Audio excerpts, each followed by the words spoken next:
Shalom, Bapak Ibu, Saudara-saudari terkasih yang dikasihi Tuhan kita Yesus Kristus. Hari ini tanggal 28 Agustus, saya akan membawakan renungan dengan tema ketenangan bagi orang yang menghadapi ajal. Sebelum kita memulai renungan kita pada hari ini, ada baiknya kita buka Alkitab kita.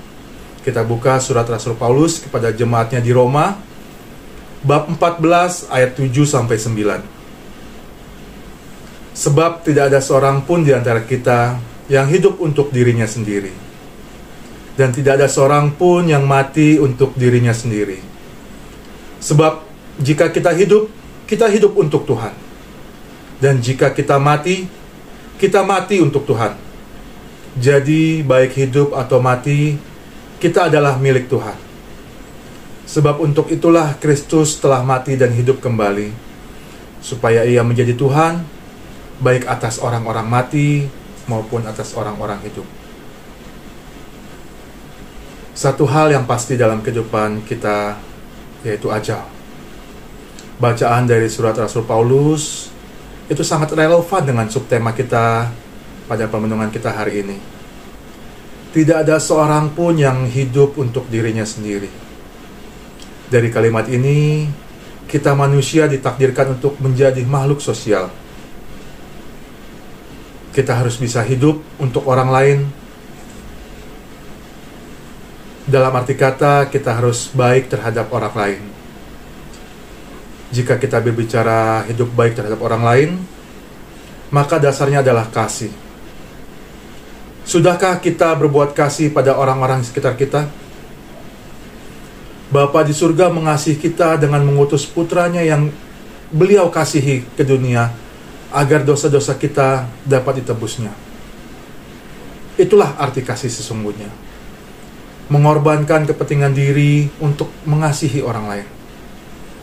Sebagai contoh, dalam keluarga, Bapak Ibu mengasihi anak-anaknya.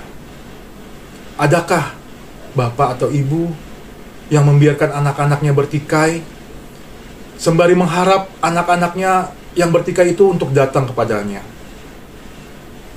Sebagai Bapak yang baik, harus memberi contoh dan teladan dengan merangkul anak-anak yang bertikai. Jangan sampai sang ayah berpikir bahwa hidupku tidak lama lagi, aku akan meninggalkan mereka. Biarkan mereka seperti itu adanya. Itu adalah contoh Bapak yang tidak baik, egois, tidak mengajarkan kasih. Lalu, apakah Bapak ini mengamalkan kasih sebagai pokok ajaran dari Tuhan kita Yesus Kristus? Hidup memang singkat. Mari kita mengamalkan kasih sebelum ajal menjemput.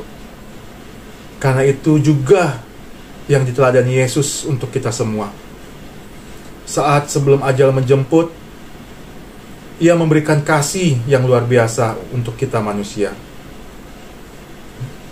Jangan sampai teladan itu kita sia-siakan, karena Yesus memberikan nyawanya untuk kita semua.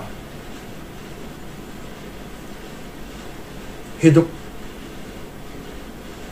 memang singkat, Bapak Ibu. Akan menjadi ketenangan yang luar biasa saat ajal menjemput kita sudah menyelesaikan semua dengan kasih. Anggota keluarga yang kita tinggalkan pun akan mengenang kasih yang kita teladani itu.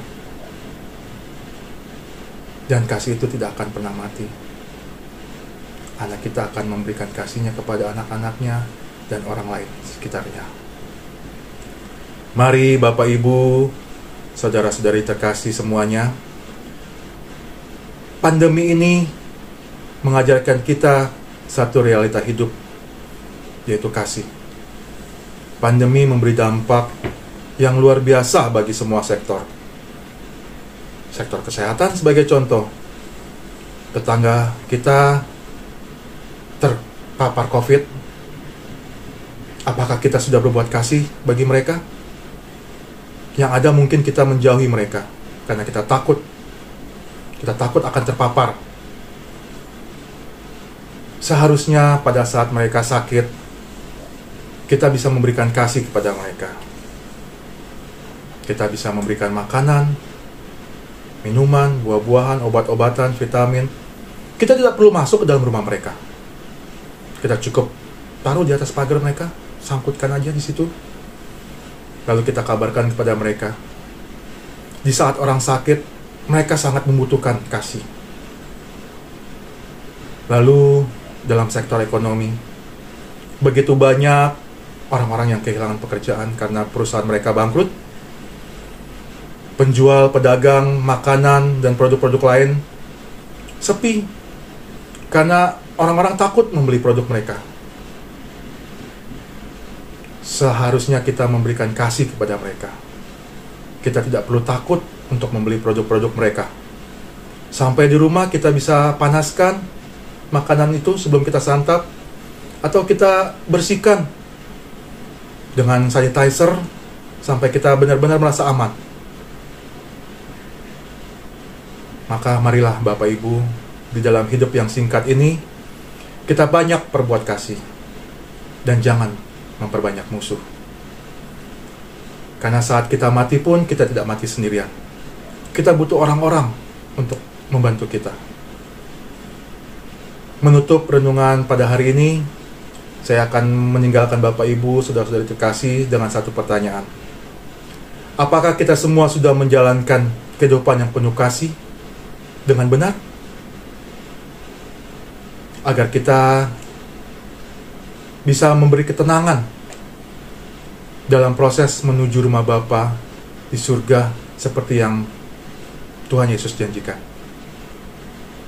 Marilah kita perbanyak kasih agar hidup kita menjadi lebih indah. Terima kasih Bapak Ibu, saudara-saudari terkasih yang telah meluangkan waktu untuk menonton dan mendengarkan renungan pada hari ini.